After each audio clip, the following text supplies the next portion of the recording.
The snow fell lightly from the cloudy gray June sky. We were about 5 miles away from our intended destination, but the scissor wind that accompanied the snow penetrated our clothes. We had been on the road for 6 days and decided to take shelter in a building northward from our position, trudging through a yellow and brown field. The dilapidated structure served to protect us as we waited for the snow and wind to pass. When we arrived, we discovered a door leading down into a basement. Descending the stairs, we stopped in our tracks at the bottom. There, on an old rickety counter, we saw it.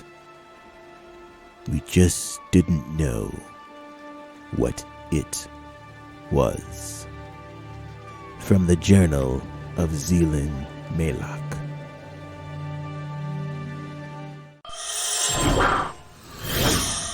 Hey everyone, welcome to the channel once again for all of you returnees and all of my fellow leads out there.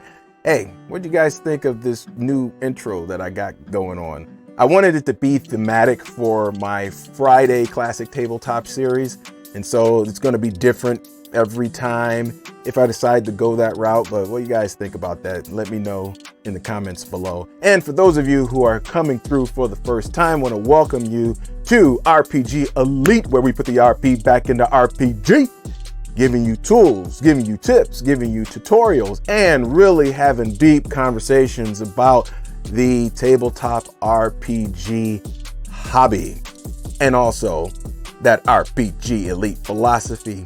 What? I'm not going to say too much today, so I'm going to make this quick. Community tab, new poll, link in the description below. Go over there, vote. See how fast that was? I can make it this fast if I really want to. Next on the list is, this one is going to be a little meaty, y'all. And I think meaty is anything like over 10 or 12 minutes or so. This one is a little meaty. So in the description, I have chapter links that you could just click on and go to whatever section of the video you want to go to. That's it. That's how quick it's going to be, y'all. Let's get into this. Gamma World 2nd edition artifacts.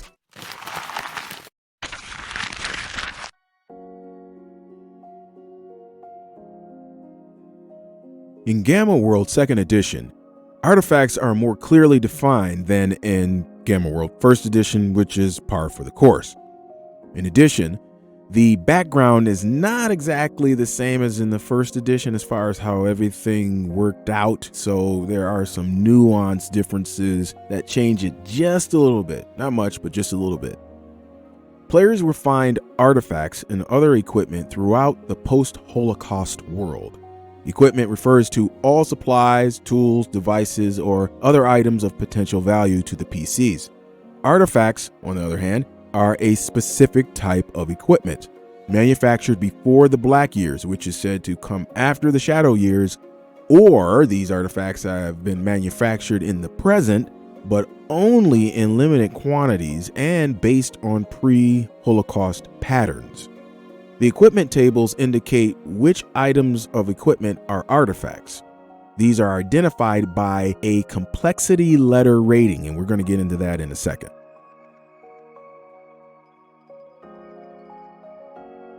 PCs can acquire equipment in one of 3 ways: by purchasing it at a community base, by looting defeated or captured enemies, much like in modern MMORPGs, and by discovery through exploration of different buildings, installations, lands, and facilities that have been left behind in the wake of the destruction of the Shadow Years.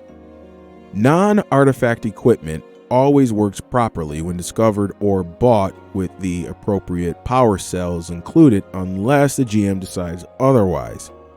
Now, this assumes you are acquiring this at a base. Items purchased or taken from the bodies of enemies, they also function properly in most cases. However, artifacts discovered in Deathlands, ruins, or installations will often be broken. And even those of general equipment will be broken as well, or unpowered, or both. To determine an artifact's condition when found in these cases, Gamma World 2nd Edition has what's called a loot table. Now this gives the percentage chance an artifact will work and be powered once it's found. The GM can seed an area with equipment and artifacts ahead of time, or they can roll on the fly. They consult the loot table in both cases. The loot table has 2 columns designating locations where artifacts are found. Deathlands and ruins are areas that are destroyed and probably have been looted before in the case of a ruin. When it comes to Deathlands, these are areas teeming with a perpetual dangerous atmosphere like radiation or noxious chemicals. Most creatures, especially humanoids, avoid these areas. However, go ahead and take a look at my video on cryptic alliances, specifically on the radioactivist if you decide you want to inject just a little bit of crazy into your campaign. Installations are facilities or buildings that are still in operation with security bots, power, and have not been looted before, or they haven't been looted of anything major. The GM consults the loot table and determines which column to roll under based on where the PCs are. Once it's determined, the GM rolls for the specific type of artifact, and then they roll again to see if it is operational. Conversely, you can wait until a PC successfully researches an artifact before rolling to see if it functions. Rolling equal to or under the number specified means the artifact works. If it doesn't work, another roll should be made to determine if it doesn't work because it needs power of some kind or if it's permanently broken. The chance of this is always 50%.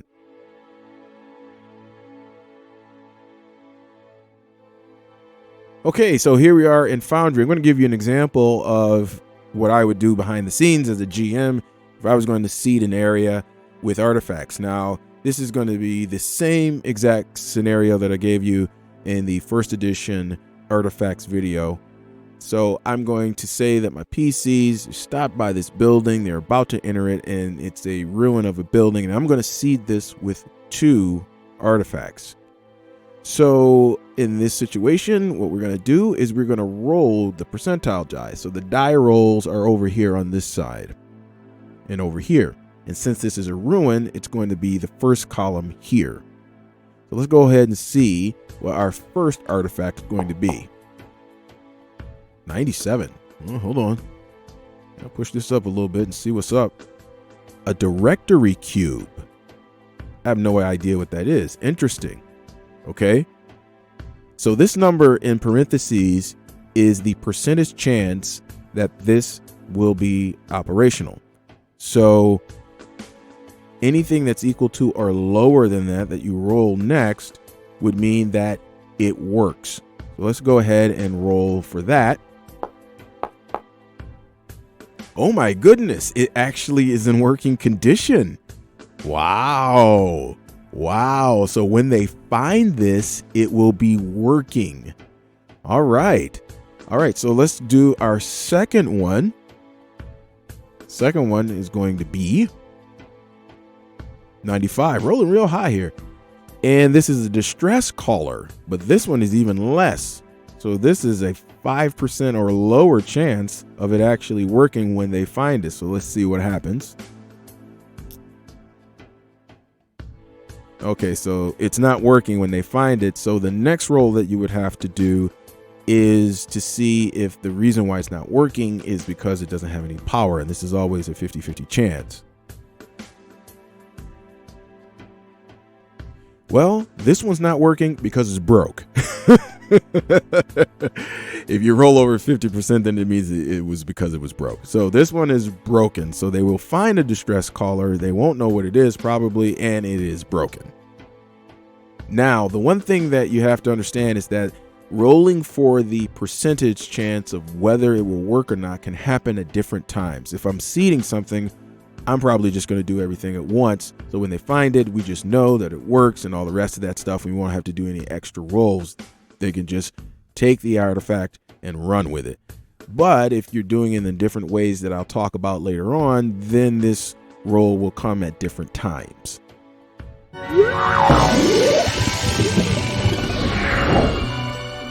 When seeding your campaign with artifacts, take into consideration where it is found as well as its construction.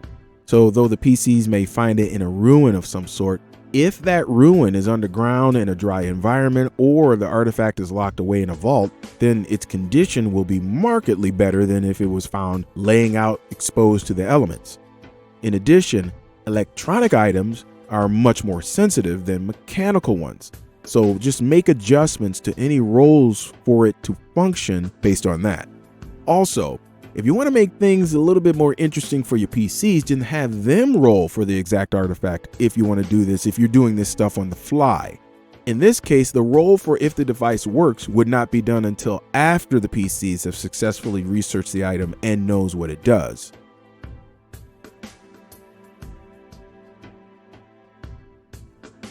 As in first edition, artifacts are not understood unless the character had one before or they know of someone who taught them how to use one. So when they come across an unknown artifact, they will not know what it is, how to use it, or what it's for. PCs can research an artifact to figure it out. Each attempt takes 10 minutes. They can research it as long as they like, but only one PC can research it at a time. And if another PC attempts to figure it out, a previous PC's progress or lack thereof does not affect the researching character's attempt in any way. So, in other words, that means you cannot combine forces to research an artifact. The first step in figuring out artifacts is to find its complexity letter rating. Now, this is found on the loot table or the equipment table that the artifact is listed under. After that is found, the GM should consult the artifact complexity table and find its complexity letter. Now, next to the complexity letter is a start number column. This is the number the PC will start from in trying to figure out the artifact. The PC then will roll 2 dice. One will be based on their character type. 1d12 for pure strain humans, 1d8 for humanoids, and 1d8 for mutated animals. And remember, you're not exactly allowed to be plant characters officially until 3rd edition. The second die is for the artifact itself, and that is listed under the die roll column. This will correspond to the complexity letter if you just go straight across. The PC then rolls both dice, adding 1 for each point of intelligence over 15 and subtracting 1 for each point below 6 to their character die. Subtract the PC's die from the start number, add your modifiers, and then add the artifact's die after you get the result. This new result is the new start number, and this will count as one attempt. If the number of the net result, and that's important, the net result is equal to or greater than the first number, but less than the second number, under the damage column, the item has been broken. Research should stop right there immediately. The artifact has been rendered useless. If the net result is equal to or greater than the second number, it potentially does damage to the PC or someone nearby if the artifact can actually do damage, but it does not break. The PC can continue to research the artifact. If the start number equals 0 at any time, the research is over. They have figured out how to use the artifact. When an artifact is first discovered, the GM describes it in general terms. As a character figures it out, the GM adds details and may give additional bonus modifications to the die rolls if the PC starts to guess what the item is. They may also give subtle warnings, like the object starts to give off an ominous buzzing sound and starts to vibrate in your hand, if the character is in danger of breaking the item or causing it to damage the character or their companions. The GM only gives clues in a hot or cold fashion, and they make sure, again, just like in first edition, that they don't use modern terms to describe the object. In the first edition Gamma World video for artifacts, I said the GM should not give a picture of an artifact being researched until they are successful in identifying it. What I meant by that is that this is only if the artifact is something that the player would probably know what it is when they see it, something from our modern world. However, if you have an object that's strange looking and something that is not a part of our modern technology, then go ahead and let them have a picture of it so they can attempt to figure it out and then get the appropriate bonuses. All right, so here we are, and we are going to be researching an artifact with one of the 2nd edition characters that was created. Now, I used Herbilka in the last video, and I technically should have used Mirabaldo Kintok because he's the one that I actually created in 1st edition, but we're going to use Herbilka, and Herbilka was created in 2nd edition.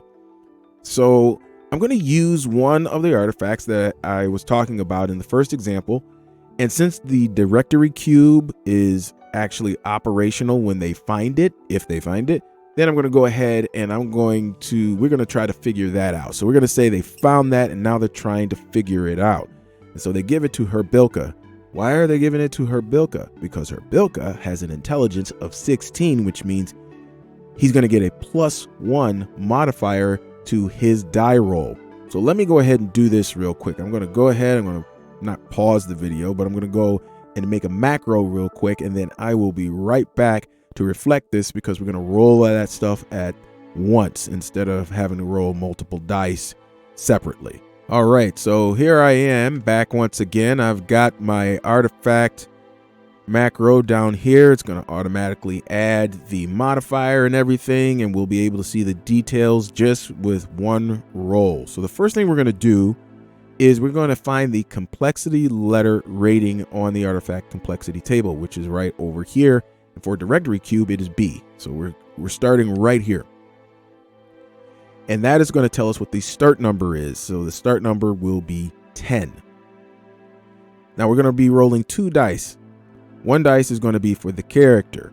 Since Herbilka is a mutated animal, he's going to start with a 1d8. However, they're giving him this because he has an intelligence of 16, which means he gets a +1 modifier to his die. Coolio. Then we're going to roll an artifact die. That die is determined by the die roll column over here, and this is 1d6. Okay. So we're going to be rolling 1d8 and 1d6. And then we're going to look at the net result on this. Okay. So let's roll them and see what we get. We're going to roll a total of 5 here. Okay. So on the first one, very nice. On the first one, we rolled a 7 and a 6 here, and we've got a net result of -3. Okay.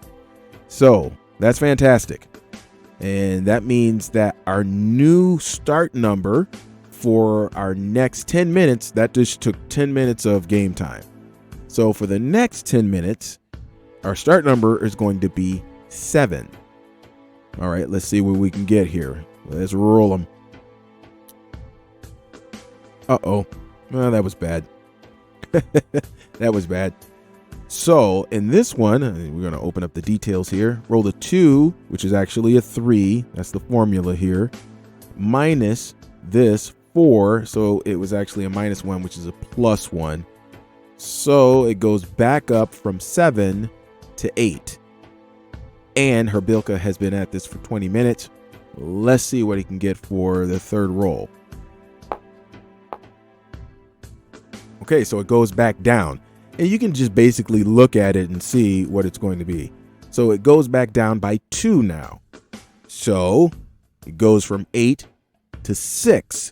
So it's a -2, and we're getting a little bit better here. We're getting a little bit better. Got the fourth roll. Nice.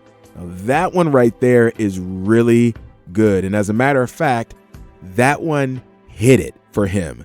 If we go here, and he has an 8 because he got that +1, and it was 1, and we only had 6 to go, it actually is a -1, And that, folks, means that he has figured it out.